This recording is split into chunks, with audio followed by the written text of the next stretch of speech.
Humura Burundi est un magazine qui sert de pont entre les Burundais en exil et ceux restés au pays à travers des informations bien fouillées concernant tous les domaines de la vie du pays. Le magazine Humura Burundi est diffusé sur le web via le site de la RPA www.rpa.bi. Humura Burundi. Merci d'être au rendez-vous. On s'excuse pour ce retard. Bonsoir et bienvenue au magazine Humura Burundi dont voici les principaux titres. Intolérance du parti CNL affichée par les membres du parti présidentiel de différentes provinces du pays. Des permanences du CNL sont vandalisées un peu partout, comme vous l'entendrez tout à l'heure. Et la reprise des relations bilatérales Burundi-France suscite encore des réactions. L'OMAP Burundi interpelle le président français Macron pour se désolidariser avec un gouvernement qui viole les droits de l'homme. Inès Kakizet est avec vous pour la présentation de ce magazine. Et côté technique, c'est ingénieur Egide Mgemelo. Et vous retrouvez le magazine Humura Burundi sur différentes plateformes de la RPA, sur Twitter, SoundCloud, YouTube, sur le www.rpa.bi. Tout de suite, le développement de ces titres.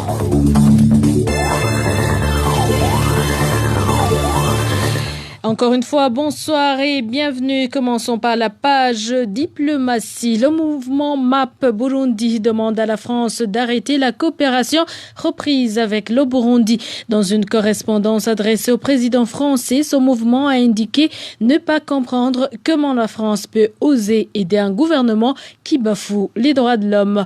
Suivez plutôt ambassadeur Tarsis Nhakibilora. Il est chargé des questions de sécurité diplomatique au sein du mouvement MAP Burundi. Toute reprise de coopération avec le Burundi par n'importe quel pays qu'il soit, dans des conditions normales, ce ne sera qu'un bonus pour le bien du peuple burundais. Mais j'insiste, c'est en temps normal. Mais cette fois-ci, cette reprise de la coopération ne se fait pas en temps normal. En ce sens qu'elle se fait avec un gouvernement qui est présentement sous d'investigation par la Cour pénale internationale pour exactions politiques du côté du respect des droits de la personne et le verrouillage de l'espace politique, etc. Et il y a beaucoup de choses qui se passent qui empêchent normalement tout pays qui réfléchit correctement quant au bien des personnes pour lesquelles on apporte la coopération à se restreindre de commencer la coopération à ce niveau. L'OMAP Burundi se dit confiant que son appel pourra être entendu par les autorités françaises. Encore une fois, ambassadeur Nhakibilora en charge des questions sécuritaires et diplomatiques au sein du mouvement MAP Burundi. Aucun doute que la voix du mouvement d'action patriotique va être entendue. Voyez-vous, tous les chefs d'État dans les grandes démocraties ont des structures de communication bien établies. Chaque matin, les chefs d'État reçoivent en condensé des grands événements qui sont passés et aussi des opinions qui comptent, qui ont été exprimées durant les 24 dernières heures. Et cette opinion que MAP vient de publier, cette opinion, ce n'est pas une opinion que MAP s'approprie à lui seul. MAP est partie d'un mouvement d'opinion, y compris des opinions venant de la France elle-même, et d'autre part à travers le monde, qui décrit, qui dénonce, qui se désolidarise de cette décision unilatérale et cavalière du gouvernement français. Et pour rappel, très récemment, la France a décidé d'appuyer le Burundi dans les secteurs de la défense et de l'éducation. Une courte pause avant de poursuivre avec le magazine. Humura Burundi. Et je vous rappelle que vous pouvez avoir ce magazine en écrivant sur WhatsApp au numéro +49 151 294 16 348. Page sécurité à présent. 8 personnes ont été blessées dans la nuit de ce samedi lors d'un affrontement entre les membres du parti CNL et les Imbonerakure du parti CNDD-FDD en zone Minago de la commune et province Rumonge. Les Imbonerakure allaient démolir démolir la permanence du parti SNEL. Et les victimes sont des membres de ces deux partis. Plus de détails avec Vicky Chris Ninheretse. Ces confrontations entre les membres du parti Congrès national pour la liberté, SNEL en sigle et les Imbonerakure, ont eu lieu vers 1h du matin sur la colline Edzone Minago en commune Rumonge. Selon certains membres du parti d'Agatongoasa, un groupe des Imbonerakure, dirigé par Farese Ndutura, a attaqué leur permanence qui devrait être inaugurée ce samedi. Ces Imbonerakure étaient munis de pierres, de gourdins, de lance-pierres et autres métaux. C'est alors qu'une confrontation a éclaté entre les Imbonerakure et les membres du parti SNEL qui gardaient cette permanence. Témoignage. Au moins 8 personnes ont été blessées.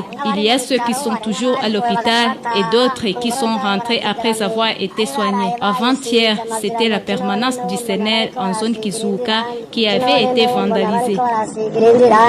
Les membres du parti SNEL ont pris fuite et les Imbonerakure ont procédé à la démolition de cette permanence. Selon toujours notre source, les membres du parti SNEL ont alerté les administratifs et les agents de la police, mais ils n'ont pas réagi. Les informations en provenance de Minago. Faut savoir que la permanence a été inaugurée malgré qu'elle a été démolie. À ce propos, nous avons essayé de joindre Juvenal Bigirimana, gouverneur de la province Rumonge. Son téléphone est sonné sans que personne ne décroche.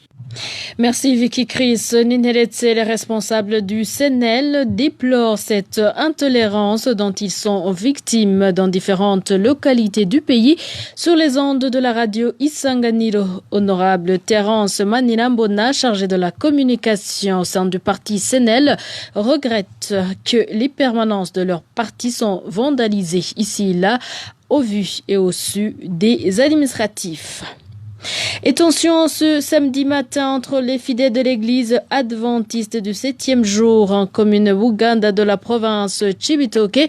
À l'origine, une descente évangélique effectuée à Buganda par le représentant de cette église reconnu par le ministère de l'Intérieur. Une descente contestée par des membres de cette église. Reportage signé Emmanuel Niungeko. Aux environs de 10h de ce samedi, Joseph Ndikubrayo, dit Sengomo, est arrivé à l'église adventiste du 7e jour, 6 en commune Buganda de la province Cibitoke. Il était accompagné par ses adeptes estimés à 200. La police assurait leur garde selon nos sources. Une lettre annonçant cette descente évangélique du pasteur Joseph Ndikubrayo, dit Sengomo, a été adressée au gouverneur de la province Cibitoke en date du 25 juillet.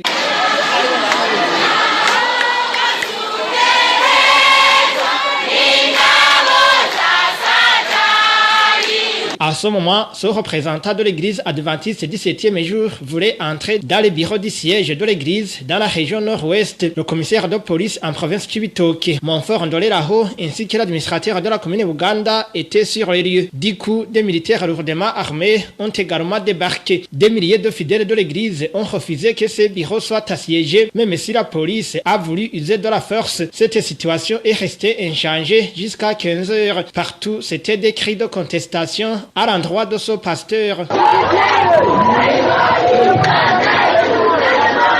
Nous avons tenté de contacter le pasteur Joseph Ndikubrayo, dit Sengomo, mais son téléphone était éteint. Quant à Emmanuel Bigirimana, administrateur de la commune Buganda, il nous a raccroché au nez juste après avoir décliné notre présentation. Le même scénario qui s'est produit ce samedi à l'église adventiste du 7e jour en commune Buganda s'est également passé ce vendredi dans la province Ngozi. Le pasteur Joseph Ndikubrayo a été destitué par la représentation de l'église au niveau mondial depuis le 6 novembre 2018 et remplacé par la Meke Balishinga. Jusqu'à présent, le pasteur déchu a refusé d'obtempérer car il serait tenu par le ministre de l'Intérieur, Pascal Balandagui. Ce dernier se réserve de tout commentaire.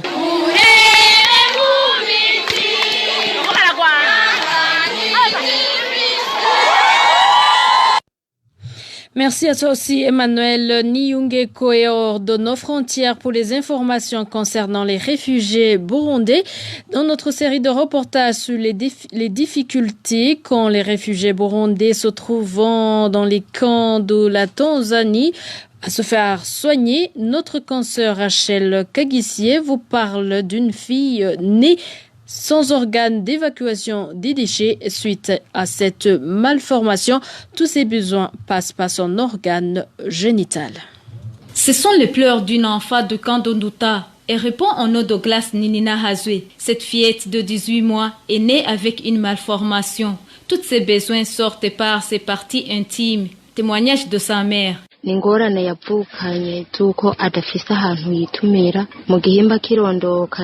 né avec une malformation. Les grands besoins sortent par son organe génital. Quand vient le moment de faire les besoins, c'est très pénible. Elle éprouve beaucoup de douleur. Elle se débat de tous les sens. Ça fait vraiment pitié de la voir. Des fois, je pleure.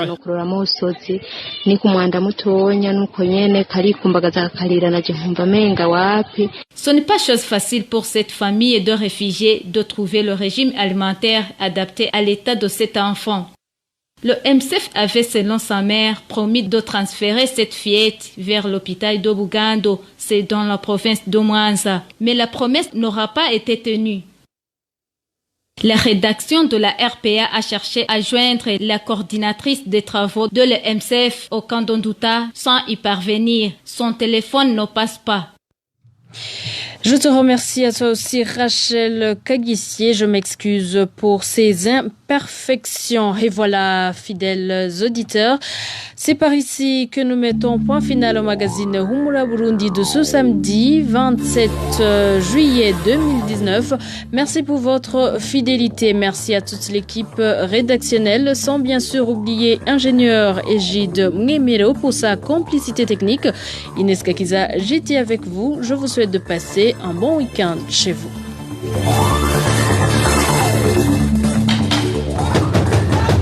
C'était le magazine Humura Burundi.